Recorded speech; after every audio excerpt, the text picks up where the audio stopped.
नमस्कार। नाद ब्रह्मा मुपास्महे। जय संगीत। राग परिचय की इस श्रृंखला में आज हम राग भैरवी जो कि थाटवी है उसके बारे में चर्चा करेंगे। सर्वप्रथम जिस प्रकार हमने कल्याण, खमाज, काफ़ी, अलहैया बिलावल, भूपाली आदि का परिचय श्लोक अनुसार जाना, उसी प्रकार हम भैरवी में भी श्लोक अनुसार सर्वप्रथम हम भैरवी का परिचय जानेंगे। तत्पश्चात इसके कुछ मतभेद विशेषताओं से अवगत होंगे। सर्वप्रथम हम राग भैरवी का परिचयोक्त श्लोक प्रस्तुत करते हैं। भैरवी का श्लोक कहता है कि रेग धनी कोमल राखत मानत मध्यमवादी प्रातः समय जाति संपूर्ण सोहत सा संवादी। अर्थात रेग धनी कोमल राखत अर्थात ऋषभ, गंधार, धेवत और निषाद को कोमल रखें और मानत मध्यम वादी, मध्यम को वादी स्वर माना है। और प्रातः समय, प्रातः काल इसका गायन समय है। और जाति संपूर्ण, प्रातः काल जाति संपूर्ण और सोहत सा संवादी अर्थात इस राग का गायन समय प्रातः काल और संपूर्ण जाति का ये राग और इसका वादी स्वर षडज है। अर्थात इस राग का परिचय कहता है कि इस राग की रचना भैरवी थाट से ही मानी है। इस राग के भीतर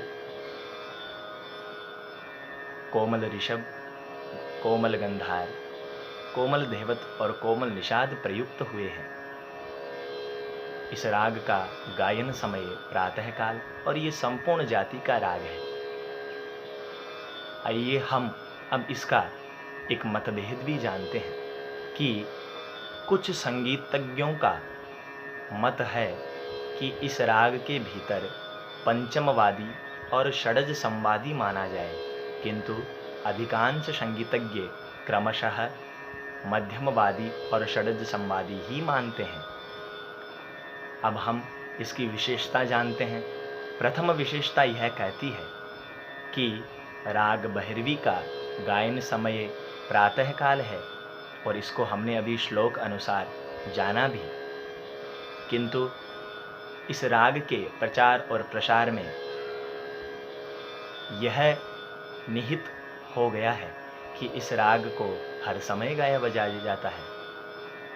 अर्थात मैं कहूँ तो इस राग का प्रचार प्रसार इतना बढ़ गया है कि सभी जन जन का मत यह सा हो गया है कि इस राग को हर समय गाया बजाया जाता है, क्योंकि शास्त्रीय संगीत हो या किसी भी संगीत की सभा का समापन इसी राग से किया जाता है।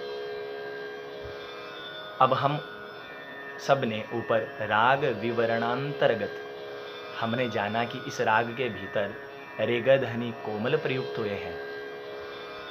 अतः इस राग में एक इसकी मुख्य विशेषता है कि इस राग के भीतर 12 के 12 स्वरों का प्रयोग किया जा सकता है, अगर कोई क्षमतावान गायक हो तो। इस राग का प्रचार प्रसार इतना बढ़ गया है कि अगर किसी साधारण गायक को शुद्ध ऋषभ और शुद्ध धेवत के बिना भैरवी गाया जाने को कह दे तो उसके लिए गाना कुछ दुष्कर हो जाएगा। अतः यह सिद्ध होता है कि राग भैरवी के भीतर शुद्ध ऋषभ और शुद्ध धेवत का प्रचार प्रसार बहुत बढ़ गया है। अगली विशेषता कहती है कि ये राग चंचल प्रकृति का है। अतः इस राग के भीतर छोटा ख्याल, ठुमरी, टप्पा, तराना इत्यादि गाया बजाया जाता है। एक विशेषता कहती है कि फिल्मी संगीत में इस राग का प्रचार प्रसार बहुत बढ़ गया है। अतः राग भैरवी के स्वरों का प्रयोग फिल्मी संगीत में अत्यधिक होने लगा। अब हम बात करते हैं राग के न्यास के स्वरों की। तो इस राग के न्यास के स्वर जो है वो है षडज, कोमल गंधार, मध्यम और पंचम। इस राग का जो संप्राकृत जो राग है अर्थात जो मिलता जुलता राग है वो है राग बिलास खानी तोड़ी। राग परिचय की इस श्रृंखला में आज बस इतना ही। हम पुनः संगीत साधना के इस YouTube चैनल के माध्यम से हमारी संगीत उपासना और साधना से हम शास्त्रीय संगीत से अवगत होते रहेंगे। नाद ब्रह्मा मुपास्महे। जय संगीत।